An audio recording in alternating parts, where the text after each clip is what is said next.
Selamat sore, selamat malam Bapak Ibu Saudara yang dikasihi Tuhan. Kita bersyukur kita sampai saat ini diberikan kesehatan.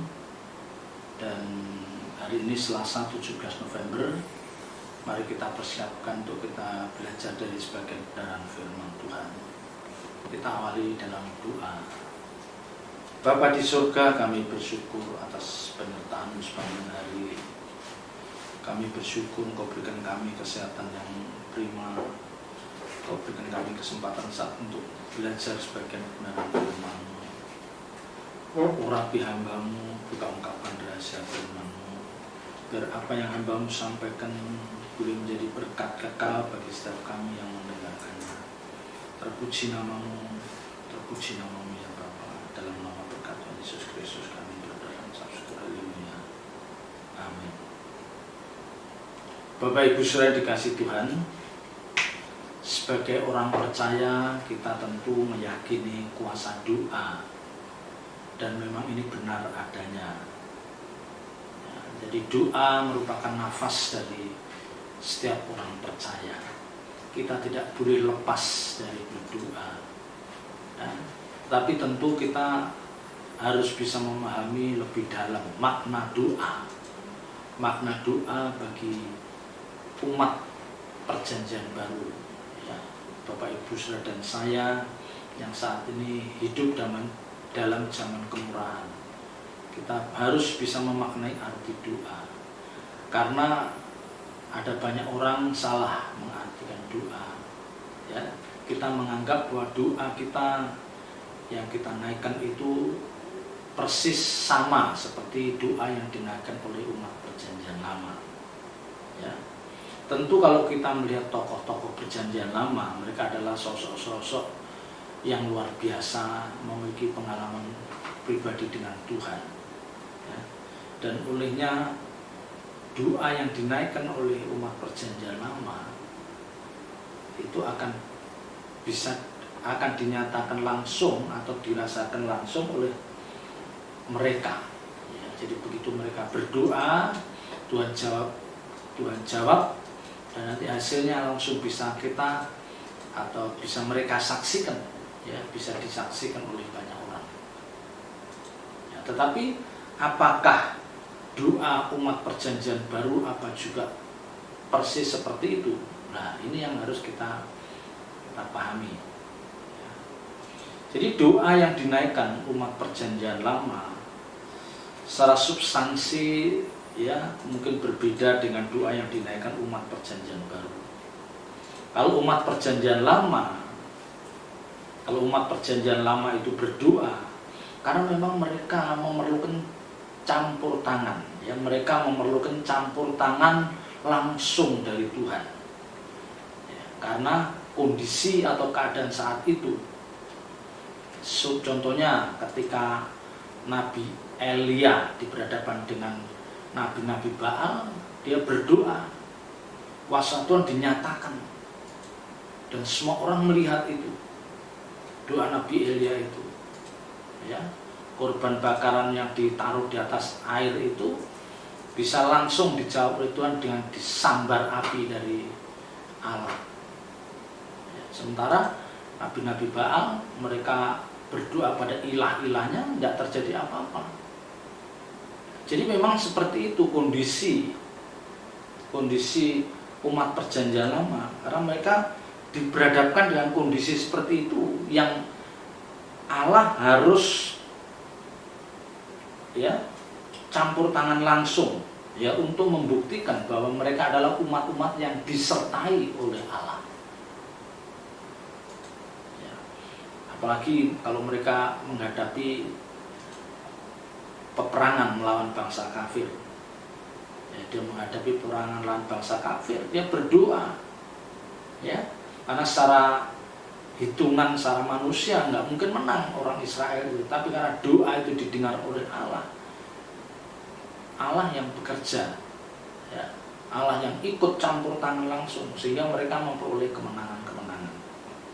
Ya.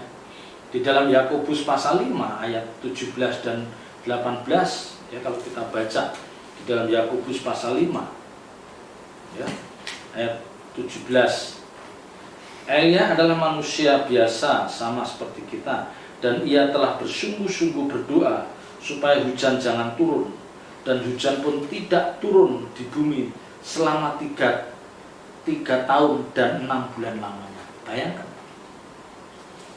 Ya, kita bisa membayangkan Elia manusia biasa sama seperti kita. Dia mendoakan supaya hujan jangan turun, dan ternyata tidak turun selama 3,5 tahun. Ini bukan hal yang remeh, ini sangat luar biasa. Ayat 18, lalu ia berdoa pula, dan langit menurunkan hujan, dan bumi pun mengeluarkan buahnya. Jadi kita melihat bagaimana doa orang-orang perjanjian lama, umat perjanjian lama, Allah nyatakan demikian luar biasa. Ya, tentu doa yang dinaikkan oleh mereka tentu pasti ada landasannya. Kenapa Tuhan menjawab, Tuhan nyatakan kuasanya? Tentu, ya. Kalau kita lihat di dalam Yesaya pasal 59, Yesaya pasal 59 ayat 1 sampai dengan 3. Sesungguhnya tangan Tuhan tidak kurang panjang untuk menyelamatkan, dan pendengarannya tidak kurang tajam untuk mendengar. Tetapi yang merupakan pemisah antara kamu dan Allahmu ialah segala kejahatanmu, dan yang membuat dia menyembunyikan diri terhadap kamu sehingga ia tidak mendengar ialah segala dosamu. Sebab tanganmu cemar oleh darah, dan jarimu oleh kejahatan. Mulutmu mengucapkan dusta, lidahmu menyebut-nyebut kecurangan. Ya, jadi ternyata tidak sembarang doa yang dinaikkan umat perjanjian lama itu akan dijawab. Di sini jelas dinyatakan, tangan Tuhan tidak kurang panjang untuk menyelamatkan. Ya, tangan Tuhan tidak kurang panjang untuk menyelamatkan, dan pendengarannya tidak kurang tajam untuk mendengar. Tapi yang merupakan pemisah antara kamu dan alam ialah segala kejahatan. Jadi segala kejahatan orang itu dipertimbangkan, diperhitungkan. Mengapa tadi Elia berdoa? Karena memang Elia nabi Allah, orang benar di hadapan Tuhan. Jadi apa yang dia doakan, Tuhan akan nyatakan. Tetapi ayat ini di dalam Yesaya ini, ternyata kejahatan kita, kejahatan umat itu akan memisahkan mereka dengan Tuhan, yang membuat Tuhan tidak menolong mereka. Dan dosa-dosa mereka yang membuat Tuhan menyembunyikan wajahnya. Ya, jadi ada tatanan Allah yang harus dipahami oleh umatnya. Bagi orang perjanjian lama, ya itu yang harus mereka pahami. Kalau kamu melakukan kejahatan, ya, kalau dosa-dosa itu masih hinggap dalam dirimu, kamu masih melakukan sesuatu yang mendukakan hati Tuhan, maka jangan berharap doanya akan dijawab. Jadi berlaku bagi umat perjanjian lama. Dan tentu umat perjanjian lama memahami hal ini. Mereka memahami hal ini. Maka seringkali ketika mereka berperang, kalah, ya, mereka dipermalukan. Orang Israel itu nggak selalu menang kalau berperang. Kadang kalah juga diizinkan, dibiarkan. Karena mereka memang tidak hidup benar di hadapan Allah. Nah, makanya ketika mereka kalah, mereka sadar, wah, kita nggak berkenan. Kita tidak berkenan di hadapan Allah. Maka dia terus mengoreksi diri, dia menyadari kesalahannya, mereka bertobat, nah mereka baru berdoa lagi. Kan kalau kita lihat kehidupan mereka, umat orang-orang perjanjian lama, orang Israel itu kan seringkali mereka mendukakan hati Tuhan. Mereka seringkali menghadirkan ilah lain. Ya, mereka menghadirkan ilah lain. Padahal Taurat jelas mengatakan jangan ada ilah lain ada padamu. Udah jelas itu, tapi kenyataannya mereka sering ceroboh. Ya, mereka melirik bangsa-bangsa lain, mereka punya Allah, Kenapa saya tidak? Nah, mereka ingin punya Allah yang bisa nyata kelihatan dan nyata penyertaannya. Maka seringkali mereka itu ceroboh menghadirkan ilah lain. Nah, kalau sudah seperti ini, doanya nggak akan dijawab. Ya, seperti yang Yesaya 59 katakan, kejahatanmu, dosamu yang masih menyertai hidupmu, itu yang memisahkan mereka dengan Tuhan, yang membuat Tuhan menyembunyikan wajahnya,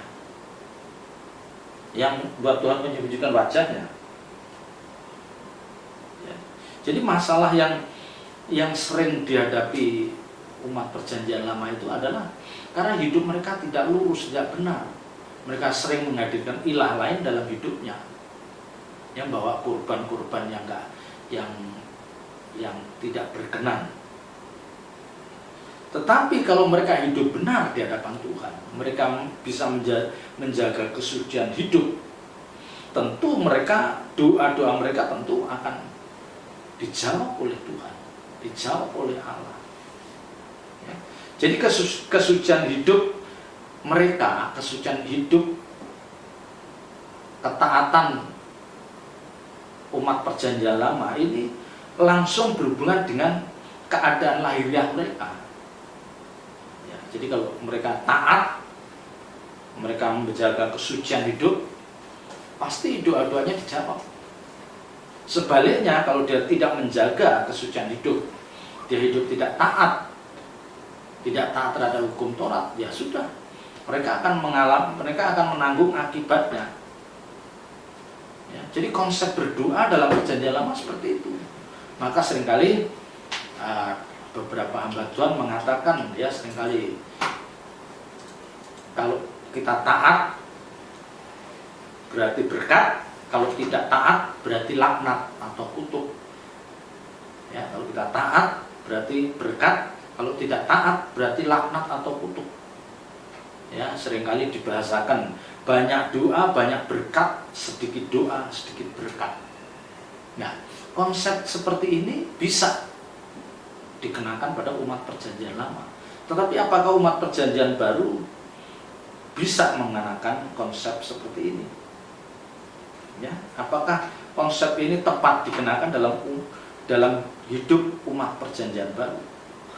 Apakah kalau mereka taat, hidup dalam kesucian Tuhan, ya, apakah selalu berkat itu otomatis menyertai hidup mereka? Dan kenyataannya tidak demikian. Kenyataannya kan tidak demikian. Bahkan kita melihat, ya, tokoh-tokoh iman, murid-murid Tuhan Yesus, mereka adalah orang-orang yang tidak perlu diragukan ketaatannya. Ya, mereka begitu setia, begitu loyal terhadap Tuhan. Tapi apakah mereka tidak berdoa? Tentu mereka berdoa. Tapi apakah dia menjalani hidup seperti konsep yang berlaku bagi umat perjanjian lama? Taat berkat, tidak taat laknat. Banyak doa, banyak berkat, sedikit doa, sedikit berkat. Sekarang kalau kita lihat kenyataannya, murid-murid Tuhan, tidak mungkin mereka tidak berdoa, pasti mereka berdoa. Tetapi kenyataannya mereka justru dalam ketaatan itu dia mendapatkan perlakuan hidup, ya, tidak seperti yang dia inginkan. Penderitaan tidak pernah lepas dari hidupnya, kesengsaraan, aniaya. Mereka orang-orang yang berdoa loh, mereka orang-orang yang menggelar hidup dalam kesucian yang dikehendaki Tuhan. Tetapi kenyataannya seperti itu. Ya.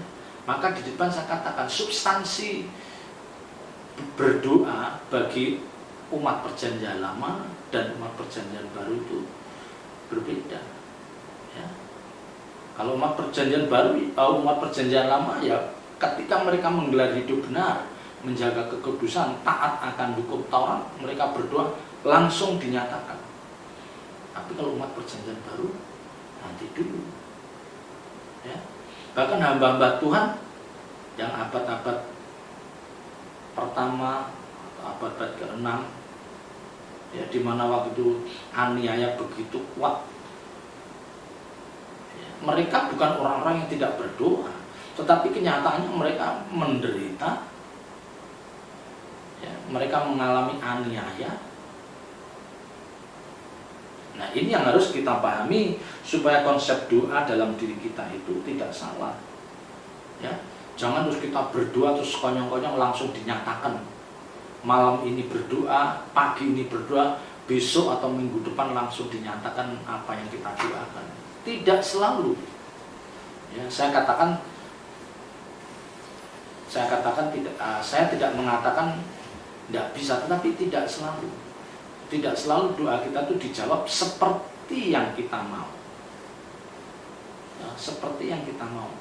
Maka ya beberapa ada hambatan yang mengatakan doa bagi umat perjanjian baru itu adalah dialog. Ya, membangun dialog, membangun intimasi kita dengan Tuhan. Ya, jadi doa itu bukan melulu soal permintaan. Bukan melulu soal permintaan.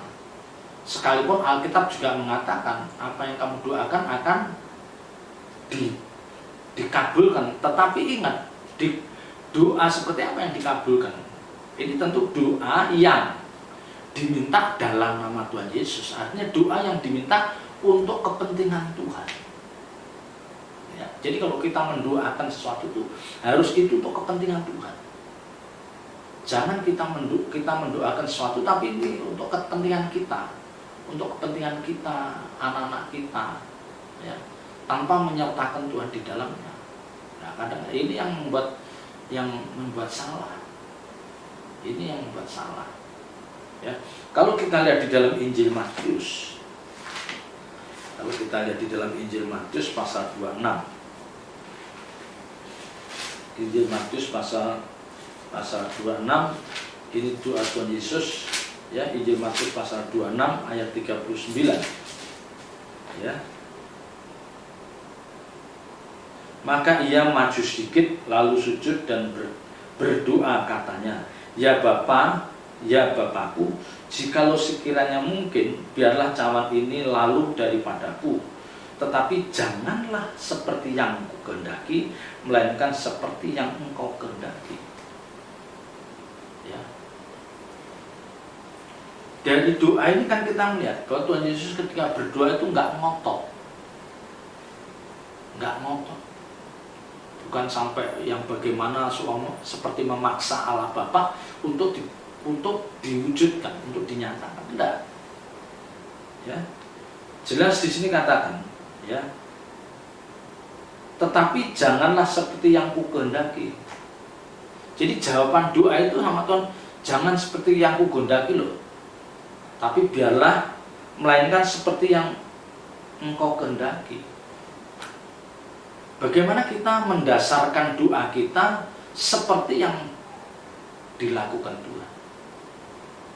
Ya, bagaimana kita mendasarkan doa kita, mengalaskan doa kita seperti yang dilakukan Tuhan? Kita mendoakan, tapi di ujung doa kita itu kita mengatakan, tetapi janganlah kehendakku, tetapi biarlah kehendakmu yang terjadi. Artinya apa? Ya sudah, kalau Tuhan tidak jawab, ya nggak masalah. Kalau Tuhan jawab, ya puji Tuhan. Jadi di sini kita diajar untuk mempercayakan segalanya itu pada Tuhan. Ya, tetapi jangan karena saya menyampaikan hal ini terus Bapak Ibu Saudara malas berdoa. Wah, ini lebih salah lagi. Ya, jangan karena doa aku nggak dijawab, percuma. Doa juga nggak pasti dijawab. Oh, bukan begitu. Maka saya katakan doa itu dialog. Dialog itu percakapan. Ya, sekalipun seperti abstrak. Ya, sepertinya Tuhan itu senyap. Ketika berdoa itu kayaknya kita nggak merasa ada sinyal-sinyal bahwa doa kita itu didengar Tuhan. Ya, nggak masalah. Tetap kita menaikkan doa. Tentu diiringi dengan pujian penyembahan. Tentu itu, ya. Tetapi Saya mau meyakinkan Bapak Ibu Saudara, kalau kita ada di kaki Tuhan, ya, kita ada di kaki Tuhan, kita berlutut di kaki Tuhan, dan kita memusatkan, ya, mengarahkan fokus pikiran kita itu untuk ke arah Tuhan. Sekalipun Tuhan tidak menjawab secara langsung lewat Roh Kudus, ya, dengan sesuatu yang adikodrati, misalnya ada cahaya atau ada suara, ya, tetapi kita tetap yakin bahwa Tuhan itu bukan tidak memperhitungkan, bukan tidak menghargai apa yang kita lakukan. Jangan seperti itu. Ya, kita tetap yakin dan percaya Tuhan pasti memperhitungkan semua itu. Semuanya pasti Tuhan perhitungkan. Masalahnya kadang-kadang kita itu berdoa itu menuntut supaya Tuhan menyatakan seperti yang kita inginkan. Ya, misalnya ada seberkas sinar akan nampak dalam penglihatan kita, atau mungkin suara Tuhan. Kita terlalu berharap seperti itu. Ya, seringkali kita terlalu berharap seperti itu. Itu enggak tepat, kurang tepat. Ya, maka di depan tadi saya katakan, kalau umat perjanjian lama memang doanya bisa dinyatakan langsung dan bisa dilihat langsung, baik mereka yang berdoa maupun mereka yang tidak berdoa. Jadi ketika Nabi Elia itu mendoakan persembahannya itu, semua orang lihat, nabi-nabi Baal lihat, orang-orang rakyat itu juga melihat semua. Wah, ini sangat luar biasa. Tetapi apakah kita juga seperti itu? Ya. Coba kalau kita lihat Stefanus di Rajam Batu, coba, apakah Stefanus tidak berdoa? Pasti berdoa dia. Ya. Tapi jawaban Stefanus apa? Dia diperlihatkan, dia melihat Tuhan. Ya, dia diberikan penglihatan yang adikodrati, itu cukup sudah, itu cukup. Nah, makanya kalau misalnya Bapak Ibu, Saudara dan saya dengan tekun berdoa itu, sekalipun seolah-olah Tuhan itu senyap, Tuhan itu tidak menyatakan sesuatu yang luar biasa, jangan kita putus asa, jangan kita merasa Tuhan nggak memperhatikan kita. Jangan, itu pemikiran yang salah. Justru kalau begitu kita harus berpikiran positif, karena mungkin justru kita dianggap cukup dewasa oleh Tuhan. Ya, kita dianggap cukup dewasa oleh Tuhan. Ya, Tuhan percaya terhadap kita.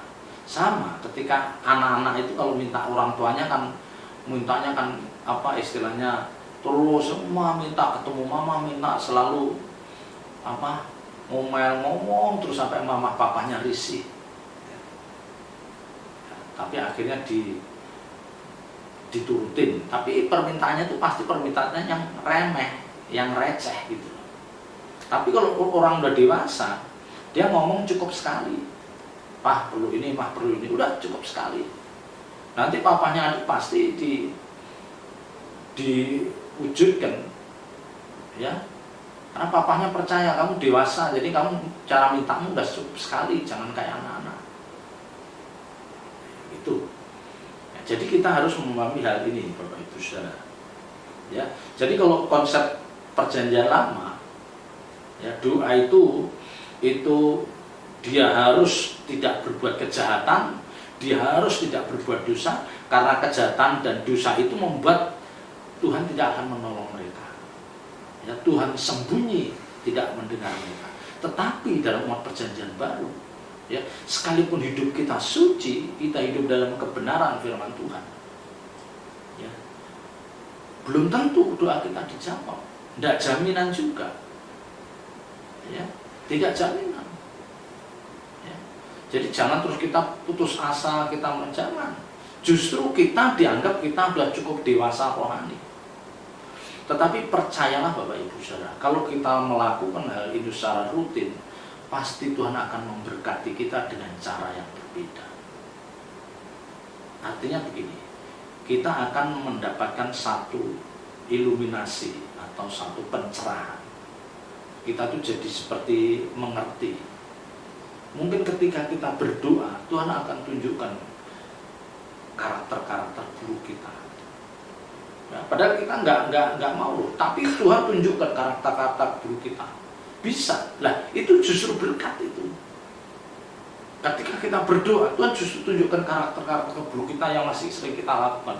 Kamu melukai si A, ya, kamu ngomong nggak pantas, ya, kamu sangat tidak sopan. Itu seperti diingatkan. Padahal kita nggak pengen, kita maunya menyampaikan permintaan. Nah, itu salah. Ya, jadi justru disitulah berkat yang seringkali orang tidak menangkapnya. Jadi berkat itu tidak selalu yang berhubungan dengan apa yang kita inginkan, sesuatu yang materi, ya, naik jabatan lah, apalah, justru tidak. Justru ketika berdoa kita duduk di kaki Tuhan, terus Tuhan seperti membuka lembaran hidup kita yang hitam kelam itu justru berkat, karena kita diingatkan. Ya, itu yang harus Bapak Ibu Saudara pahami.